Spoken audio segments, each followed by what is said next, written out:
Allons-y. Verset 14, lecture. 2 Corinthiens 5, verset 14. Il est écrit au verset 14, car l'amour de Christ nous conduit, car l'amour de Christ nous presse, parce que nous estimons que si un seul est mort pour tous, tous sont morts. Donc tous sont morts. 15, et qu'il est mort pour tous.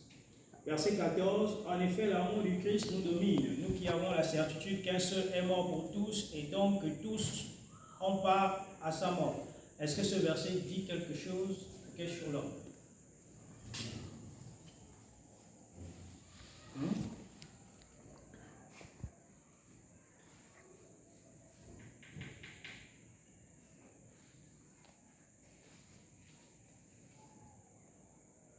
Est-ce que le verset 14 dit quelque chose sur l'homme? Oui, il dit quelque chose sur l'homme. Qu'est-ce qu'il dit? L'homme a dit quoi? L'homme fait quoi? L'homme est quoi? S'il dit quelque chose sur l'homme.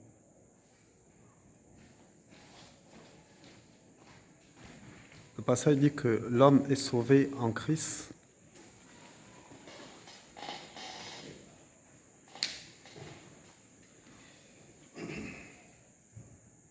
L'homme est sauvé en Christ. Verset 15. Et qu'il est mort pour tous, afin que ceux qui vivent ne vivent plus pour eux-mêmes, mais pour celui qui est mort et ressuscité pour eux. Verset 15. Qu'est-ce qu'il dit sur l'homme?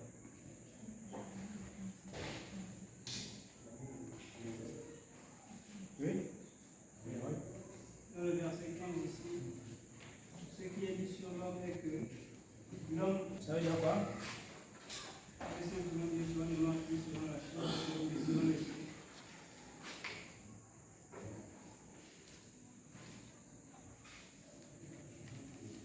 Est-ce que tout le monde est d'accord? Ouais.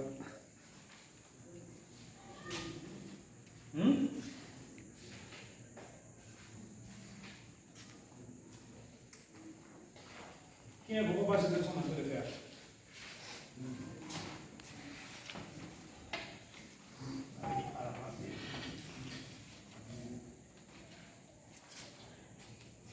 Qui ne comprend pas ce que nous sommes en train de faire? Donc le verset 15 dit que l'homme ne vit plus pour lui-même.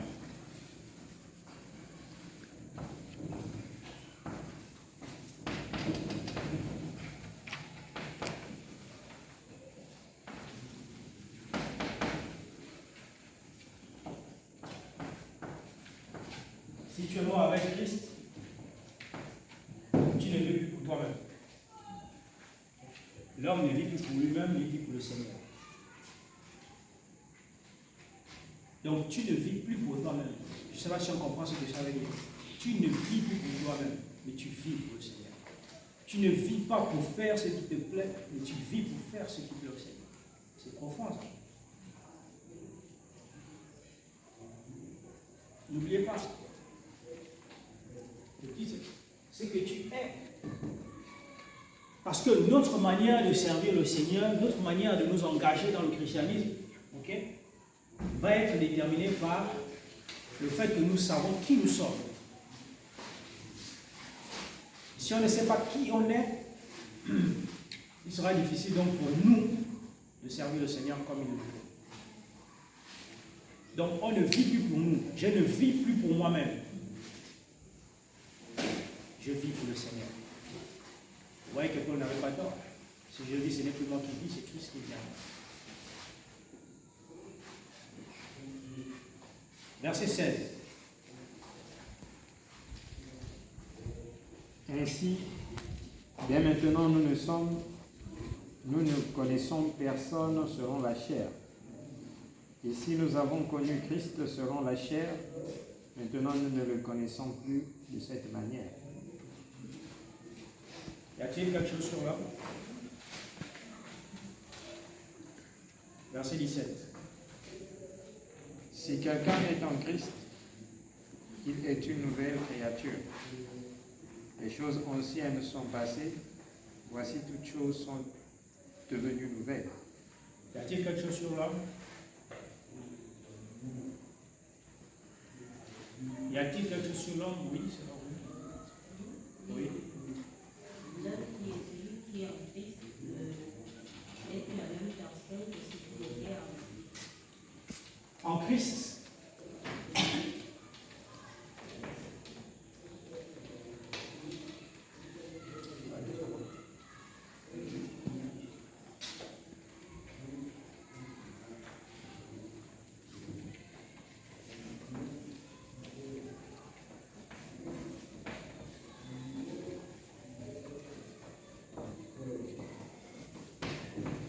Quand l'homme est en Christ, ou uni en Christ, ou uni au Christ, il devient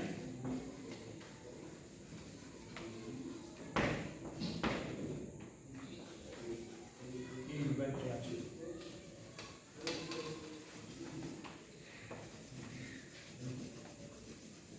En d'autres termes, quand on est en Christ, on est un être nouveau. On n'est plus le même. Ça ne dépend pas de nous. C'est le Seigneur qui fait de nous un être nouveau une fois nous avons décidé de nous unir au Christ. Voilà ce que nous sommes. En Christ, nous ne sommes plus le même. En Christ, nous ne sommes plus le même. Physiquement, on n'a pas changé, mais spirituellement, on n'est plus la même personne. Et on doit être conscient de ça. On n'est plus le même en Christ. Lisons Romains chapitre 6. On va lire le Romains chapitre 6 à partir du premier verset.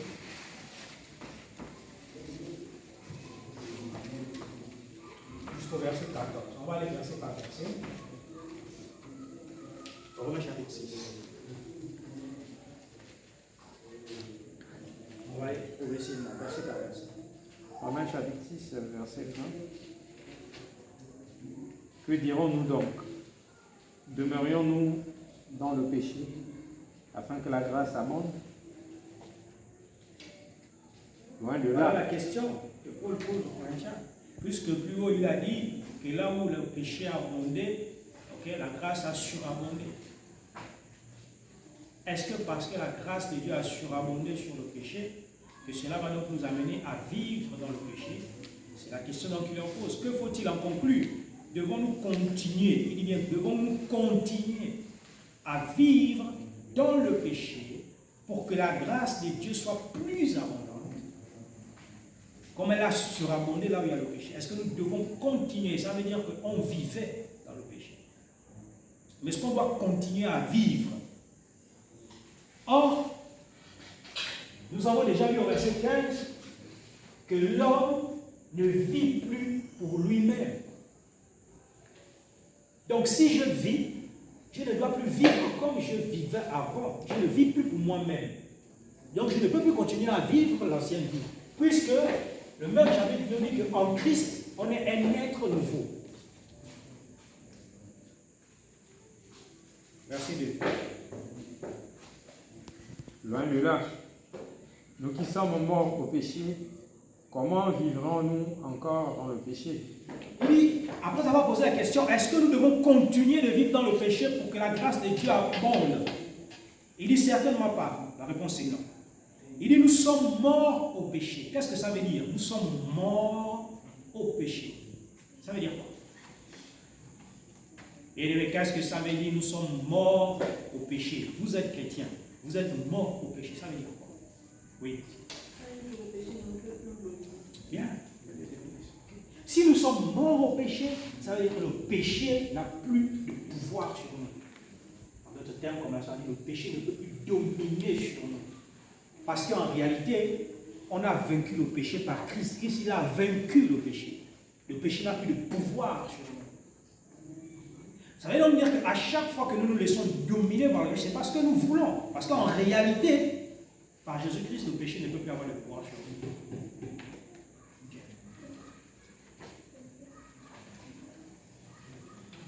Si on est mort au péché, c'est qu'on est séparé du péché. Parce que la mort, c'est une séparation. Donc certains nous parlent, nous sommes morts au péché. Comment pourrions-nous vivre encore dans le péché? C'est la question qu'il en pose. Si nous sommes déjà séparés du péché, comment est-ce qu'on peut encore continuer à vivre, n'est-ce pas, dans le péché? Verset 3. Ignorez-vous que nous tous qui avons été baptisés en Jésus-Christ, c'est en sa mort que nous avons été baptisés? C'est ça. Ignorez-vous. Ici, il ne savez-vous pas que nous, tous qui avons été baptisés pour être unis à Jésus-Christ, nous avons été baptisés en étant associés à sa mort? Le fait pour nous d'avoir été baptisés en Jésus-Christ, c'est que nous avons participé, n'est-ce pas, à sa mort. Nous avons été associés à sa mort. Or, il est mort pour le péché. Donc, nous aussi, nous sommes morts au péché. Verset 4. Nous avons donc été ensevelis avec lui par le baptême en sa mort, afin que comme Christ ait ressuscité les morts par la gloire du Père, de même nous aussi, nous marchons en nouveauté de vie. Voilà maintenant comment est-ce que nous avons été faits nouvelles créatures. Il dit par le baptême. Donc, nous avons été mis au tombeau avec lui par le baptême. Pourquoi? Pour être associé à sa mort. Donc, si quelqu'un veut être associé à la mort de Christ, si quelqu'un veut participer à la mort de Christ, si quelqu'un veut être uni à la mort de Christ, la Bible dit c'est par le baptême. Par le baptême, on est uni à la mort de Christ, afin que tout comme le Christ a été ramené d'entre les morts par la puissance glorieuse du Père, nous aussi nous vivions d'une vie nouvelle. Donc c'est par le baptême, par la mort de Jésus-Christ, que Dieu a fait de nous des êtres nouveaux.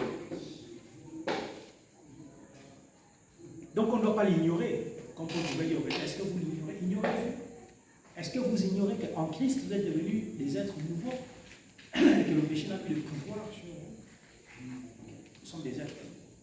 Donc tout ce qui est mal, tout ce qui va à l'encontre de la volonté du Seigneur, ne peut pas dominer sur nous. Si ça domine, c'est parce que simplement on veut.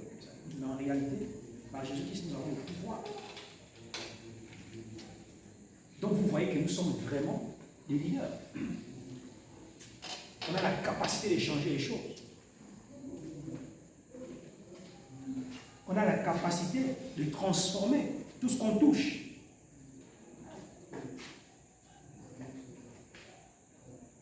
Verset 5.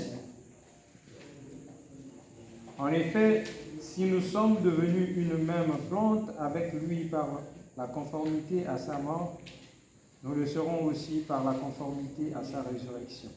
Christ, il est mort, il n'est pas resté dans le tombeau, mais il est ressuscité et il vit à jamais. C'est une vérité. Christ est mort, ressuscité et il vit à jamais.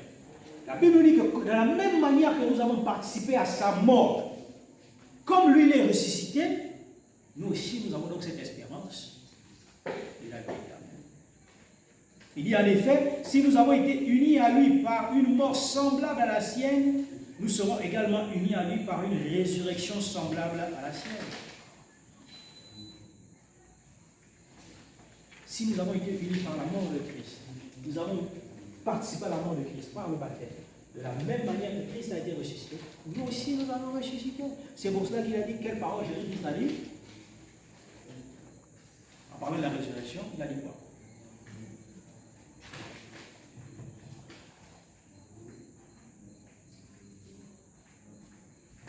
En parlant de la résurrection, Jésus-Christ a dit quoi? Qu'est-ce qu'il a dit au sujet de la résurrection concernant l'homme? Allons-y, je vous écoute. Quelles sont les paroles qui me viennent à l'esprit? Qu'est-ce que Jésus-Christ a dit concernant la résurrection ou la vie éternelle au sujet de l'homme? Quand il s'adressait à l'homme, il disait quoi à l'homme?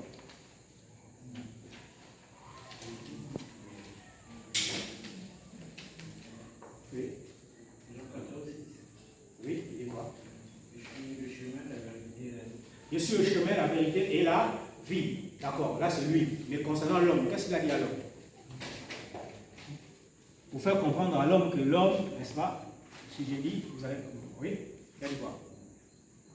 Au sujet de la résurrection, au sujet de la vie éternelle, qu'est-ce qu'il a dit à l'homme en s'adressant à l'homme? Après, si ce n'est pas adressé à l'homme, on me dit que ce n'est pas adressé. Quand je parle de l'homme, je parle de ses disciples, oui. Il a dit à l'homme, je suis la résurrection et la vie. Ensuite, Nul ne peut. oui, quand il a dit, je suis la résurrection et la vie, il a dit ça. Oui. Quand il a dit, la suite c'est quoi? Nul ne peut aller au Père. Je suis la résurrection et la vie.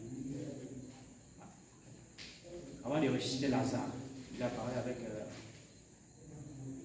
la soeur de Lazare. Oui. Ne t'ai-je pas dit que si tu crois, tu verras la gloire de Dieu? Ne t'ai-je pas dit que si tu crois, tu verras la gloire de Dieu? Oui. Celui qui Après? croit en moi, Hein? celui qui croit en moi, vivra. Mourra. Celui qui croit en moi, Vivra. Quand même il sera mort. Vivra. Quand même il sera mort. Celui qui croit en moi Vivra. vivra. Quand même il sera mort. Mort. Parce qu'il a dit, je suis la résurrection et la vie.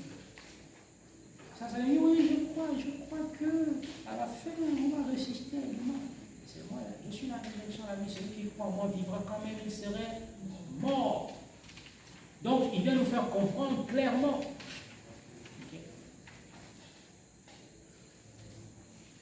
que c'est lui qui a le pouvoir sur la mort et sur la vie. Et Christ, il est mort, il a vaincu la mort et il vit. De la même manière, nous aussi, nous participons, n'est-ce pas, à sa mort, ainsi nous allons aussi participer à sa résurrection. Verset 6. Sachant que notre vieil homme a été crucifié avec lui, afin que le corps du péché soit détruit, pour que nous ne soyons plus esclaves du péché. Sachons bien ceci, on le répète ce soir. L'être humain que nous étions auparavant a été mis à mort avec le Christ sur la croix. L'être humain que nous étions auparavant, l'être que nous étions avant a été mis à mort sur la croix avec Christ. Quel est cet être humain, cet être que nous étions avant? Quel est cet être que nous étions avant? L'homme du péché. L'homme du péché. Celui qui a été cloué. Donc si moi je prends conscience que l'être que j'étais avant a été cloué, vous voyez que le fait que je sois devenu chrétien ne fait pas en sorte que je ne pêche plus, que je ne tombe pas dans le péché. J'arrive. Mais si je suis conscient qu'en réalité je suis un être nouveau, c'est-à-dire que si cette vérité-là est en moi, que je suis un être nouveau, je ne veux pas donc accepter, je ne veux pas tolérer, je ne veux pas permettre que l'être que j'étais avant continue à vouloir dominer sur moi. Je me dis non, je ne peux plus être cette personne-là. Je mentais, je volais, je trichais. Aujourd'hui, je suis devenu chrétien. La Bible me dit que je suis un être nouveau. Pourquoi je continue encore à voler, à tricher? J'ai dit non, je ne peux pas. Okay. Je ne peux pas le permettre. Et donc, c'est parce que moi je suis conscient, c'est parce que je suis conscient de ce que je suis, je refuse de revêtir encore l'être du péché. Ah, ça, c'est mon passé. Je refuse. Et c'est ça que la Bible dit, faites vos efforts. Donc cet effort-là ne sera possible que si je suis conscient de ce que je suis. Je veux faire cet effort. Si je réalise ce que Dieu a fait de moi. Vendredi, samedi, je parle de la valeur que nous avons. Si je suis conscient de ce que je vaux devant Dieu, okay, je ne peux pas accepter que les hommes me disent que je ne vaux absolument rien. Ou bien, quand les hommes vont me dire que je ne vaux absolument rien, ça ne peut pas m'affecter. Parce que Dieu m'a dit que je vaux plus que de l'or. Donc quand les hommes vont m'humilier, ça ne peut pas m'affecter. C'est pour cela que je disais samedi que c'est nous qui sommes capables de changer notre environnement. C'est-à-dire que si tu vis dans un milieu où il n'y a pas la paix, toi tu peux instaurer la paix. Pas que tu vas transformer les cœurs des gens, c'est-à-dire que toi tu vas comprendre qu'en tout cas si les gens se comportent ainsi, c'est ce que la Bible nous dit, les apôtres, les disciples nous dit, que nous n'avons pas lutté contre la chair et le sang. Donc moi je sais que si les gens se comportent mal comme ça, si les gens m'agressent, si les gens me parlent mal, c'est parce qu'ils sont dans les ténèbres. Donc moi je ne peux pas les en vouloir. Je ne peux pas avoir de la colère, de la rancœur à leur égard, je ne peux pas sortir des paroles méchantes à leur égard. Parce que je sais qu'en réalité ce qu'ils font, c'est parce qu'ils sont dans l'ignorance. voyez, donc ça veut dire que je pourrais vivre un peu avec eux.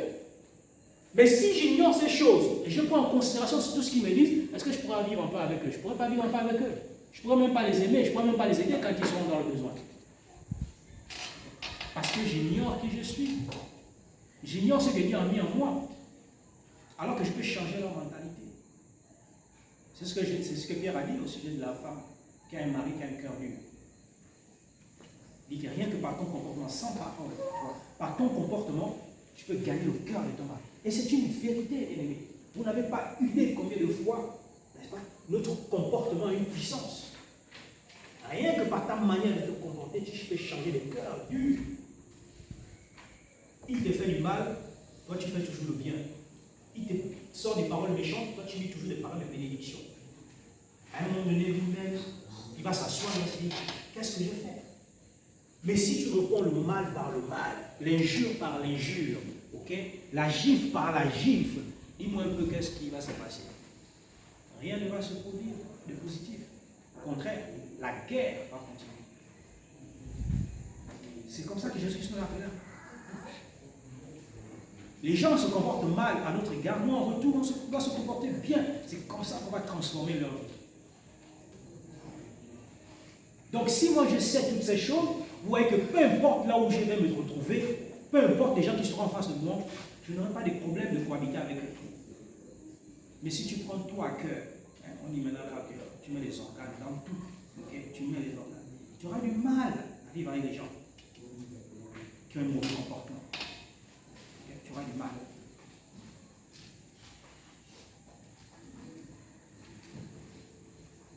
Donc, l'être, le vieil être que j'avais, je ne peux plus le laisser venir prendre encore le dessus sur moi. Sachant donc bien ceci, l'être humain que nous étions auparavant a été mis à mort avec le Christ, il a été mis à mort. Donc s'il arrive que tu continues à pratiquer un peu les mêmes choses, tu dis Seigneur, donne-moi la foi, je ne devrais plus. Je ne devrais plus. Ce n'est pas ma vie ça. J'ai une nouvelle vie. Je ne devrais plus vivre comme ça.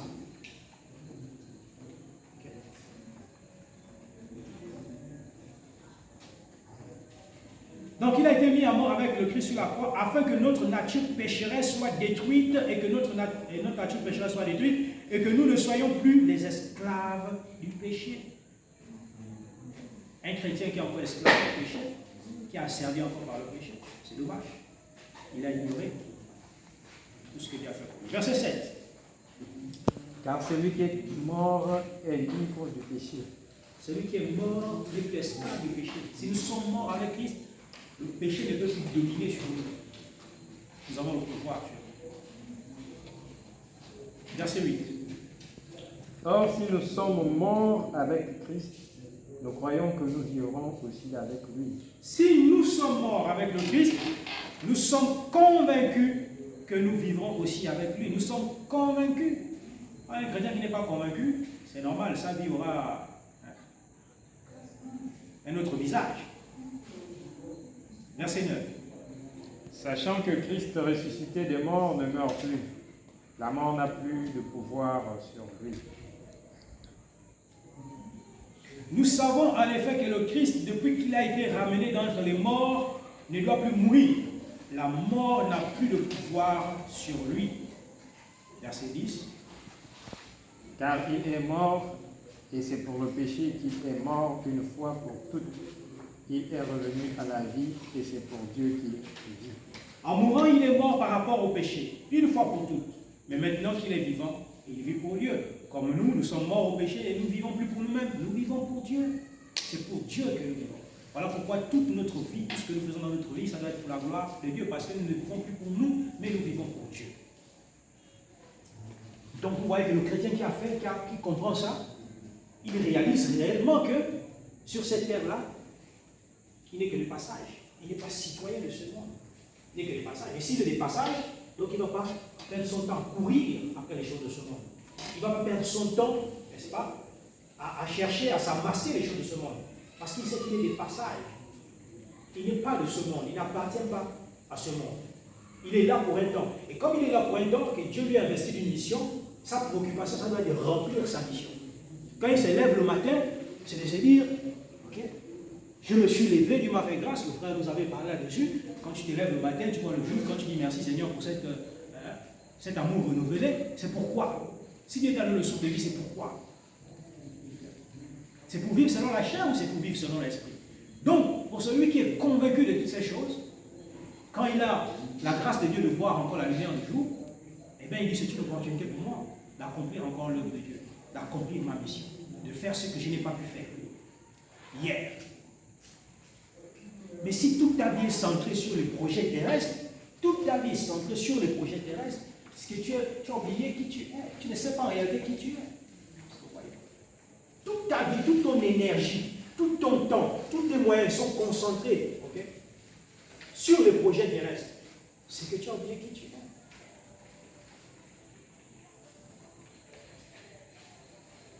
Oui, on n'a pas dit qu'il ne faut pas se marier. Oui, on n'a pas dit qu'il ne faut pas faire les études. Oui, on n'a pas dit qu'il ne faut pas faire les enfants. Oui, on n'a pas dit qu'il ne faut pas construire de maison. Il ne faut pas s'acheter de voiture. Il ne faut pas s'acheter de beaux vêtements. Ce n'est pas ce qu'on a dit. Oui, il faut chercher à avoir toutes ces choses.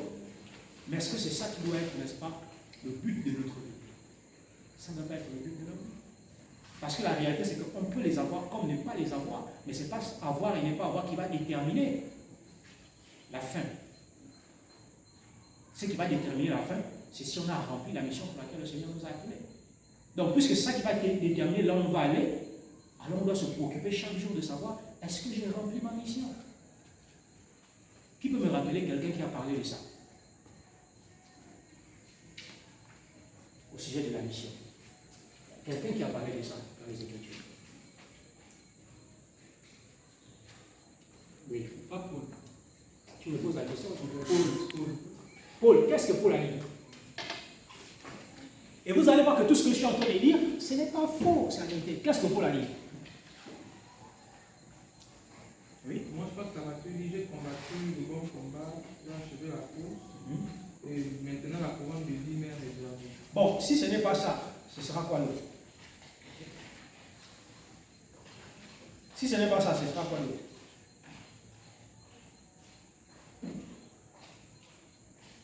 Lisons 2 Timothée chapitre 4.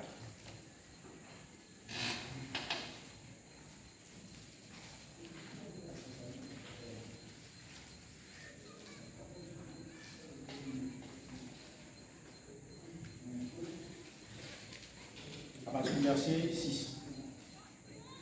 2 Timothée chapitre 4, verset 6. Car pour moi, je sers déjà de libation, et le moment de mon départ approche. Bien. Il est en train de dire quoi ici?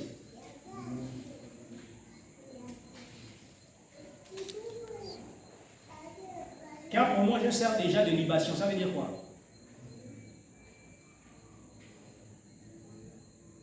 Et le moment de mon départ approche. Il parle de quoi? De sa mort. Ok? Libation ici, c'est sacrifice. Il dit, quant à moi, je suis déjà sur le point d'être offert en sacrifice. Donc le moment de dire adieu à ce monde est arrivé. Le moment de dire adieu à ce monde est arrivé. Comme le moment de dire adieu à ce monde est arrivé, le verset 2 dit quoi? Le verset 7. J'ai combattu le bon combat, j'ai achevé la course, j'ai gardé la foi. Comme le moment de mon départ approche, il dit, j'ai combattu le bon combat. Voilà quelqu'un donc qui savait quelle était sa mission.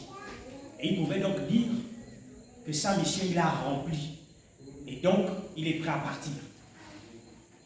Donc, quand je dis que l'objectif pour nous sur cette terre, ce n'est pas pour venir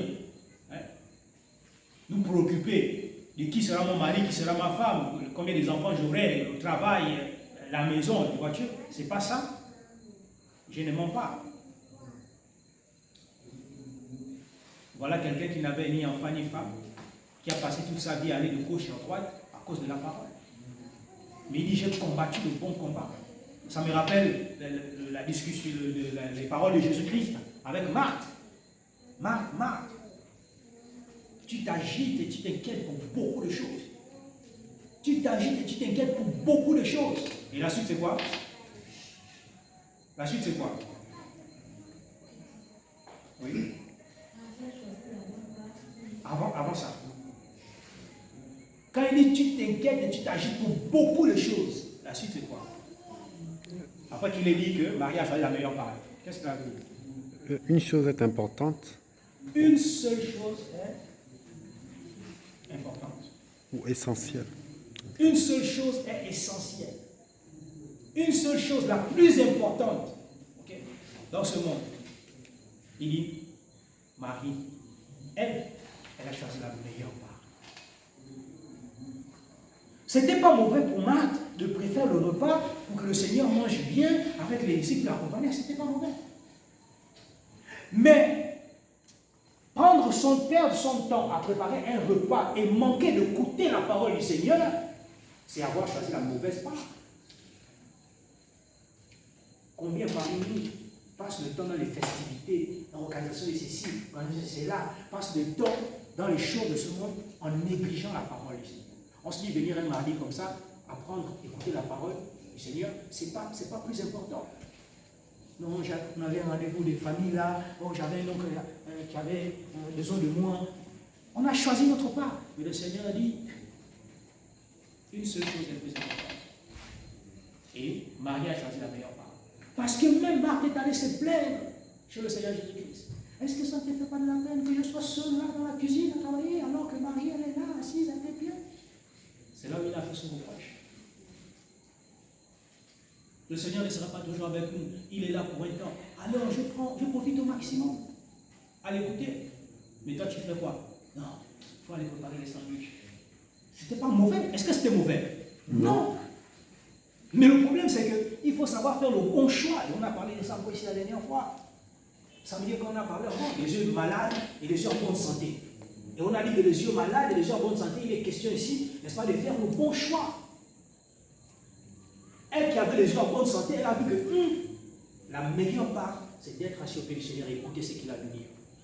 Quand il termine de nous dire ce qu'il a à nous dire, on peut s'élever un peu et on va les faire manger.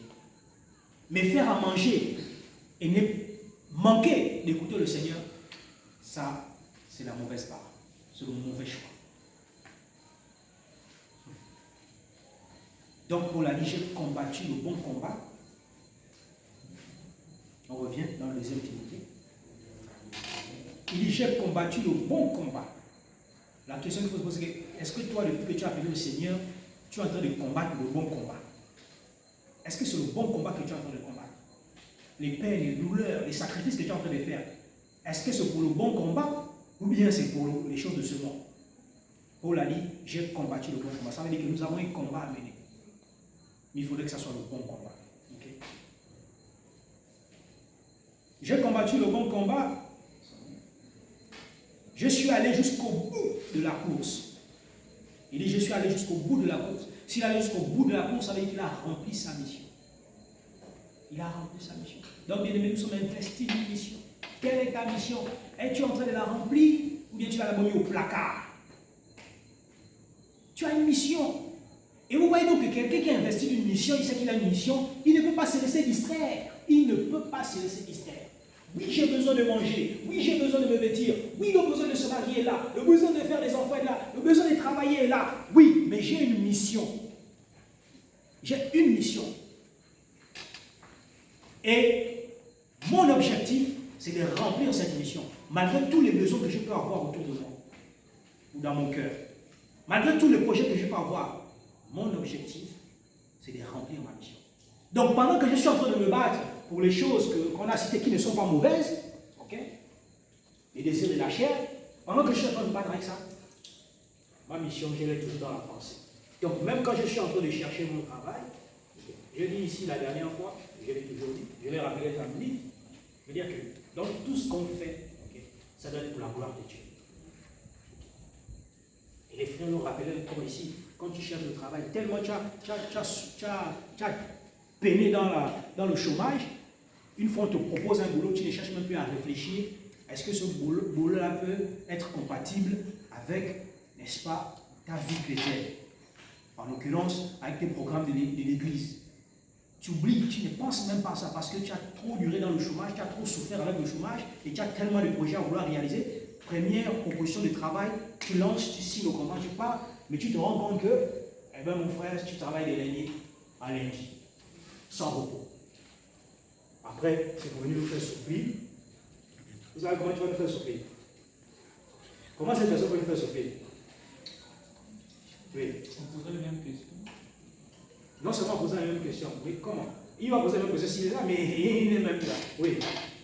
S'excuser. S'excuser, d'accord, oui. Nous allons nous inquiéter de la personne. Oui, on va s'inquiéter de la personne. Mais la personne peut nous faire souffrir encore autrement. Oui. Comment? Oui. Elle peut me demander de prier pour elle. C'est tout ce qu'ils font. Il est parti, il n'a pas réfléchi sur le contrat, que Dieu te bénisse. Il n'a pas réfléchi sur le contrat, il est parti, pas s'est lancé. Et c'est nous qui vont me mettre encore quoi. Oh frère, il faut prier vraiment pour moi. Il faut prier pour moi. Il faut prier pour moi. Et aujourd'hui, il y a des frères et des soeurs qui sont dans cette situation. Et c'est ça qui dit, priez pour moi. Donc tu avais déjà des requêtes sur lesquelles tu souffres déjà à prier, peut-être que tu jeûnes. Voilà encore un autre frère, une autre soeur qui n'a pas voulu réfléchir avant de faire un choix. Il vient encore te mettre encore une autre femme. C'est là que je dis, on souffre. C'est une souffrance que les frères et sœurs nous infligent.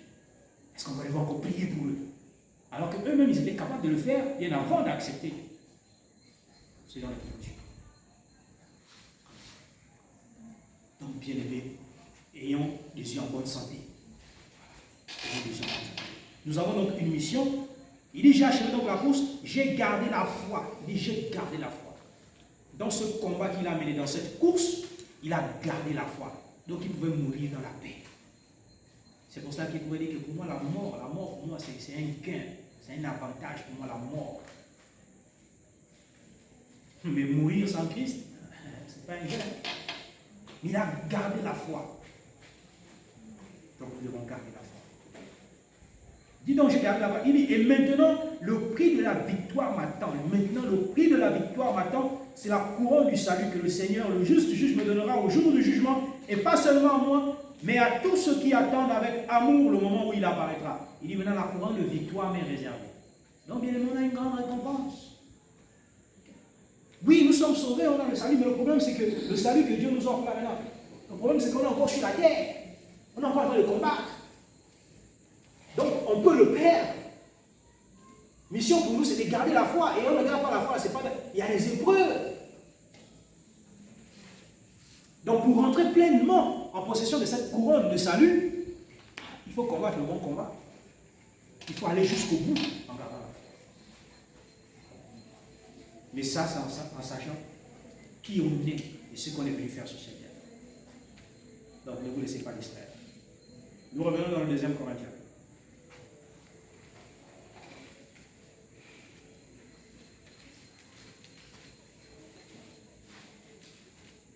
Il y a un article, il dit, qu'importe qu'on voit, c'est une mort combien? Qu'importe qu'on voit. Tout notre bonheur selon sa promesse, je changerai de l'allégresse quand il dit, qu'importe qu'on voit tout notre bonheur. On le chante, mais je ne sais pas si on réalise. Ça veut dire qu'en réalité, sur cette terre, Dieu peut permettre que ta vie ne soit que épreuve sur épreuve. Souffrance sur souffrance. Mais quelqu'un qui va te regarder va te dire, ah non, vous avez vu l'histoire de Job, nous enseigne beaucoup. Quand les amis de Job sont arrivés, ils ont vu la condition, ils ont dit, mon frère, vraiment quel gros péché tu as commis. Parce que normalement un homme juste ne peut pas souffrir comme tu as de souffrir, mon frère. Quel est ton péché? Est-ce que vous voyez? Donc vous allez voir des frères et sœurs qui sont, des conditions sont toujours difficiles, ils vont toujours d'épreuve en épreuve. En tout cas, leur vie c'est difficile. Vous avez déjà été là, vous dites, ah, on sera aussi que le frère, ça n'est pas vraiment confortable avec le Seigneur. Pourtant, on chante. Qu'importe qu'on voie tout notre bonheur.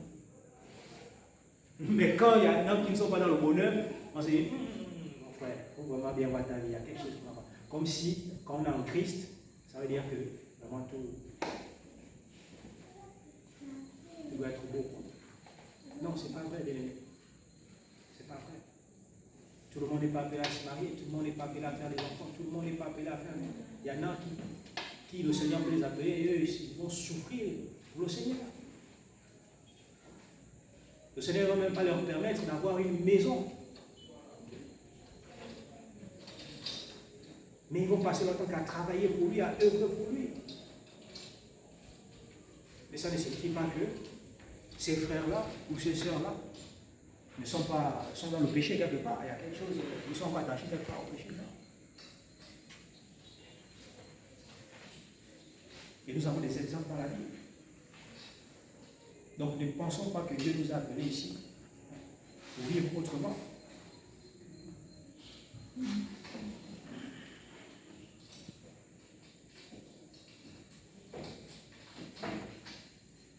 Deuxième Corinthiens. On revient. On est aussi arrêté à quel verset? Comme au verset 17. Verset 18.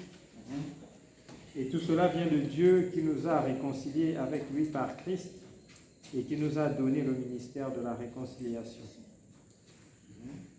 Est-ce qu'il y a quelque chose sur l'homme? Verset 19.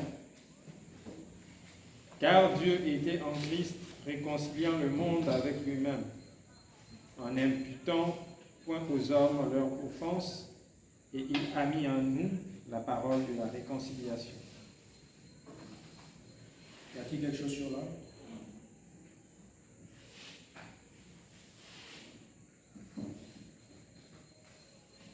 Verset 20.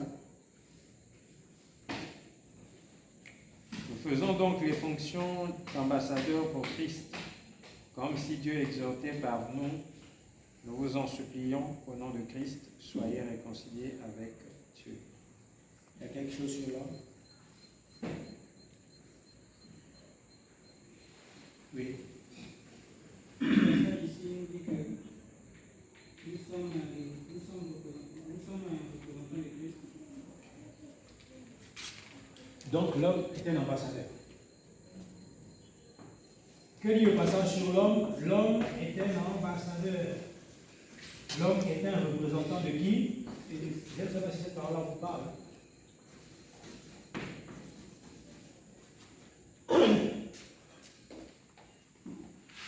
Je ne sais pas si. C'est le verset 19. Exemple.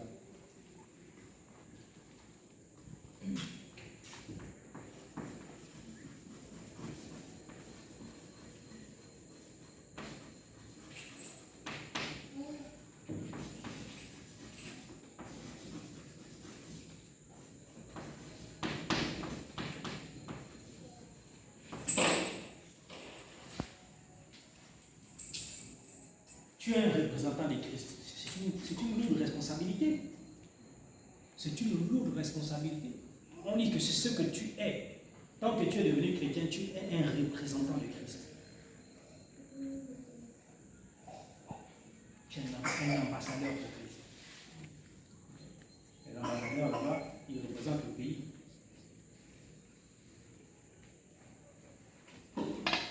Ambassadeur, ça veut donc dire que nous sommes dans un pays étranger.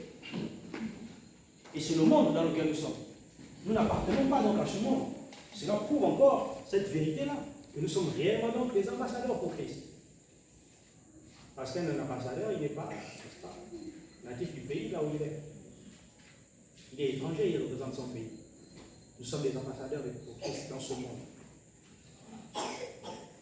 Et donc le monde doit voir en nous le Christ. Il dit comme si par nous, Christ exhortait le monde, par nous. C'est une lourde responsabilité. Voilà ce que nous sommes. Des ambassadeurs pour Christ. Que tu sois jeune, que tu sois vieux, que tu sois moins jeune, tant que tu es chrétien, tu es un ambassadeur pour Christ. Tu es un représentant de Christ. Et tu dois parler au monde. C'est pas facile. Lisons Éphésiens chapitre 5. Éphésiens 5, 19 pardon. Éphésiens 5, 19 pardon.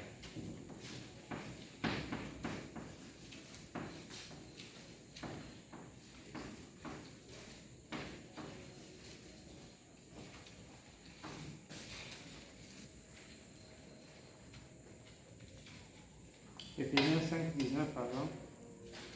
Entretenez-vous par des psaumes, par des hymnes et par des cantiques spirituels, chantant et célébrant de tout votre cœur les louanges du Seigneur. Rendez continuellement grâce pour toutes choses à Dieu, le Père, au nom de notre Seigneur Jésus-Christ.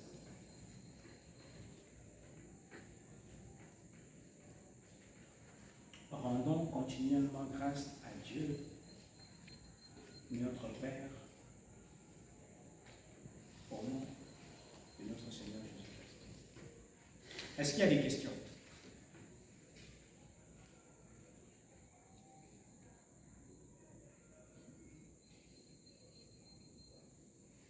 Y a-t-il des questions?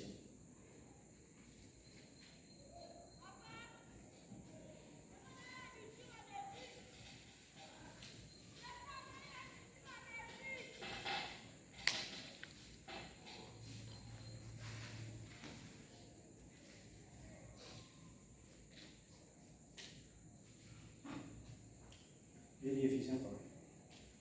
C'est pas chapitre 5, c'est le chapitre 6. Chapitre 19. Là où Paul est ambassadeur, c'est le chapitre 6. Et non le chapitre 5, le chapitre 6.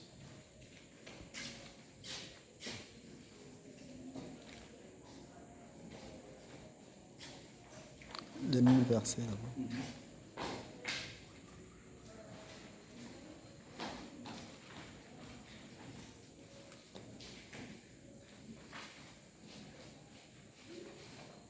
Dans Éphésiens 5, 6, 19, priez pour moi afin qu'il me soit donné, quand j'ouvre la bouche, de faire connaître hardiment et librement le ministère de l'Évangile, pour lequel je suis ambassadeur dans les chaînes et que j'en parle avec assurance comme je dois en parler. Priez aussi pour moi, afin que Dieu m'inspire les mots justes quand je m'exprime. Écoutez, c'est quelqu'un qui ressuscitait les morts qui est en train de demander qu'on prie pour lui. Combien de fois nous avons besoin de vos prières? Il dit priez pour moi. Pourquoi? Pour que Dieu m'inspire les mots justes quand je m'exprime et que je puisse révéler avec assurance le secret de la bonne nouvelle. Okay. Si Paul avait besoin de prières, que quand il prêche juste, ce n'est pas nous qui pouvons dire que nous n'avons pas besoin de vous prier pour nous. Il dit bien que je sois maintenant en prison. Ça veut dire que quand il écrivait, il était prisonnier à Rome. Vous voyez que même étant en prison, il n'a pas cessé, n'est-ce pas, de répandre la parole à travers ses écrits. Il n'a jamais cessé de prêcher à ceux qui lui rendaient visite. Il ne s'est pas lamenté pour dire je suis emprisonné, voici je souffre, ma condition de détention est difficile. Voilà pourquoi j'ai dit que nous, on a la capacité de changer les choses. Toi-même, tu as la capacité de transformer les choses. On t'envoie, tu es enfermé dans une prison sale, chiotte partout. Tu peux trouver un moyen, Dieu t'a donné en toi quelque chose, une force, okay, de trouver les moyens nécessaires de te sentir bien dans ce milieu. Hein?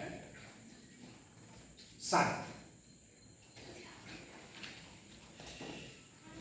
Mais si tu as les yeux qui sont en mauvaise santé, tu ne verras que quoi? Que la merde autour de toi, tu ne verras que la souffrance qu'il y a autour de toi. Tu ne pourras même jamais avoir la force d'exhorter qui que ce soit.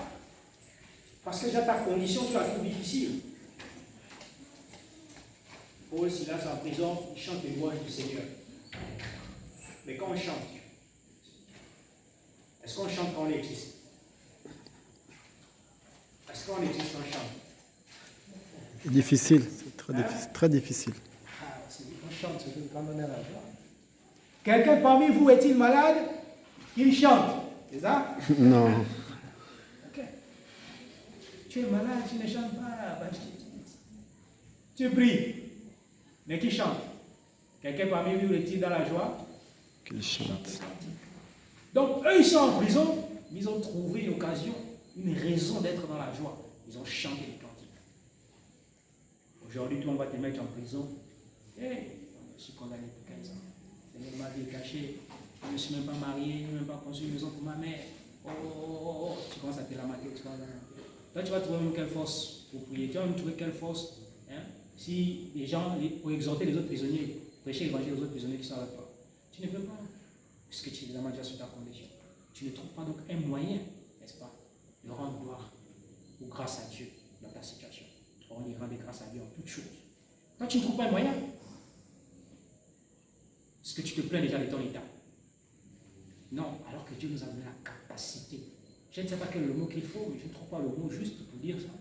Mais ce que j'ai envie de dire, c'est que dans une situation difficile, toi, en tant que chrétien, tu peux trouver le moyen de rendre cette situation difficile-là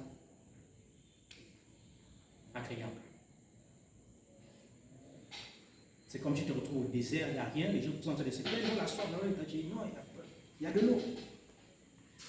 Tu as espoir que ton Dieu est capable de te donner de l'eau, donc tu gardes cet espoir et donc tu as la joie dans ton cœur.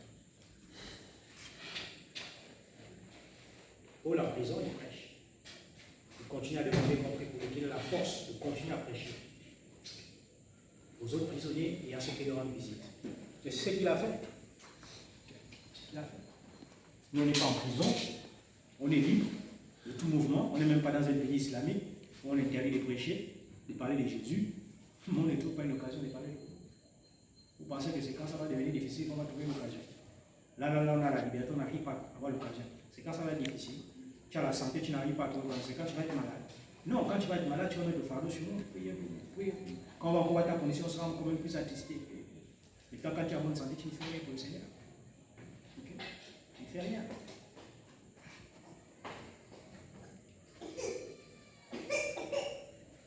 Il est bien que je sois maintenant en prison, je suis l'ambassadeur de cette bonne nouvelle.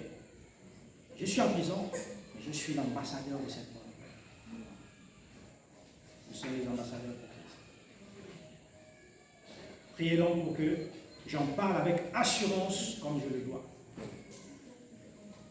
Question. Pas de question.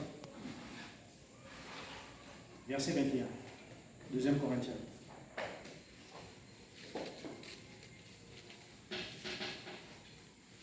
Celui qui n'a point connu le péché, qui l'a fait devenir péché pour nous, afin que nous devenions en lui justice de Dieu.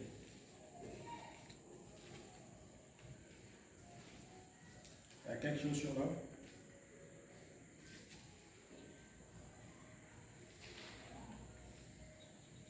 Y a-t-il quelque chose pour l'homme?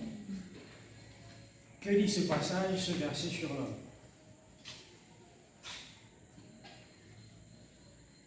Ça ne dit rien. Le Christ était sans péché, mais Dieu l'a chargé de notre péché, afin que par lui, nous ayons part à l'œuvre salutaire de Dieu. Nous ayons part à l'œuvre salutaire de Dieu. Y a-t-il quelque chose sur l'homme? On dit que dans ce passage-là, on peut comprendre que l'homme sert du moyen de réconciliation. Non. Oui. Et aussi que Christ, qui n'était pas pécheur, a connu le péché afin que l'homme soit justifié de ses péchés. Donc, qu'est-ce que le passage dit sur l'homme?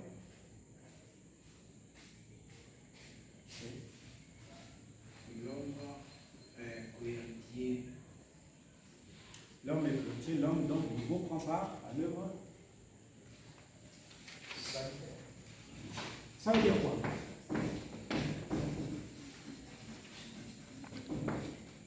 On dit que toi, chrétien, tu prends part à l'œuvre salutaire de Christ. Ça veut dire quoi?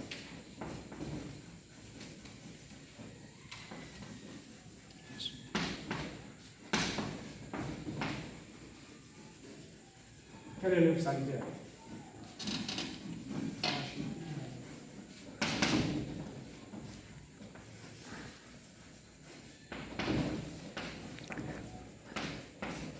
L'homme prend part à cette œuvre salutaire. Toi, tu prends part à cette œuvre, ça veut dire quoi? Quelle est l'œuvre de Dieu? L'œuvre salutaire. Et comment est-ce que l'homme prend part à cette œuvre?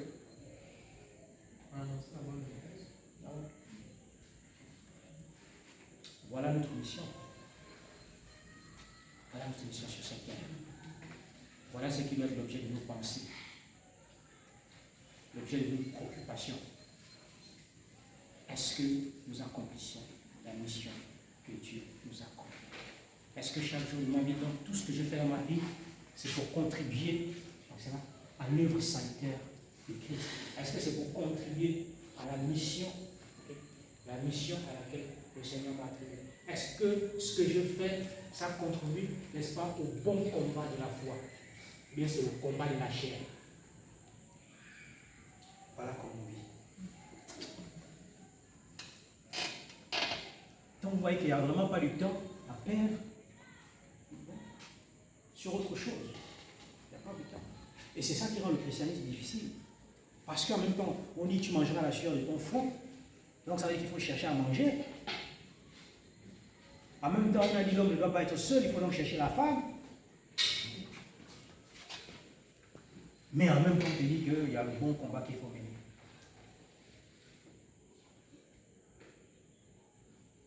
C'est difficile, mais ce n'est pas impossible. Parce que dans ce combat, il te dit que je connais tes besoins. Fais-moi seulement confiance. C'est ça qui est difficile un peu à concilier. Mais sinon, nous qui avons fait le choix de le servir, on a fait le bon choix. On a fait le bon choix et nous sommes au bon endroit. Maintenant, ne manquons pas. Ne ratons pas notre course en courant après le vent. Donc, réjouissons-nous dans le Seigneur. Réjouissons-nous dans le Seigneur. Et là, la question, quand on dit réjouissez-vous, est-ce que dans le malheur, on peut se réjouir? Non, réjouissez-vous dans le Seigneur, ça va bien. Il n'y a pas un moment où je devrais être triste. Oui, on a perdu quelqu'un, il est triste, la personne est partie, même Jésus-Christ l'a pleuré. Si Jésus-Christ l'a pleuré, on ne peut pas dire que si quelqu'un pleure, il n'a plus la foi.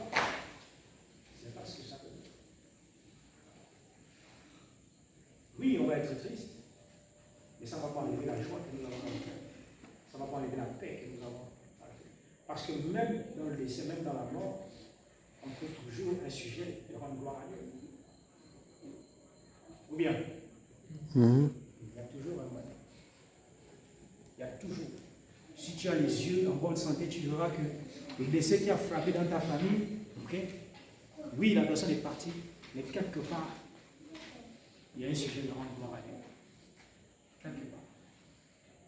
Il suffit seulement d'avoir le discernement.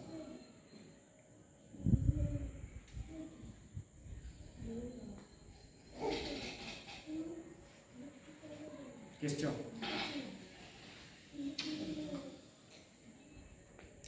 Bien, on va répondre donc à la question C pour terminer.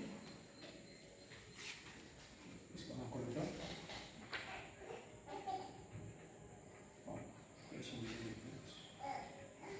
on va voir ce que ça veut dire. Y a-t-il un péché à éviter, une promesse à réclamer, une bénédiction à recevoir? Bon, on va laisser ça, il y a plus sur la semaine prochaine.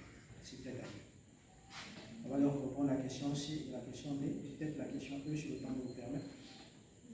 Avant de terminer l'étude de découverte sur ce passage, et on va conclure avec les caractéristiques d'un leader. À partir de là, vous aurez tout ce qu'il faut. Ce sera à vous maintenant de savoir si vous voulez être leader ou pas, ou si vous êtes déjà un leader, qu'est-ce qui vous manque pour compléter. En espérant qu'à la fin, nous allons tous prendre conscience que nous sommes des leaders et chacun va se mettre, n'est-ce pas, au travail. Question. S'il n'y a pas de questions, on a terminé pour ce soir. On se dit à la semaine prochaine, si Dieu veut.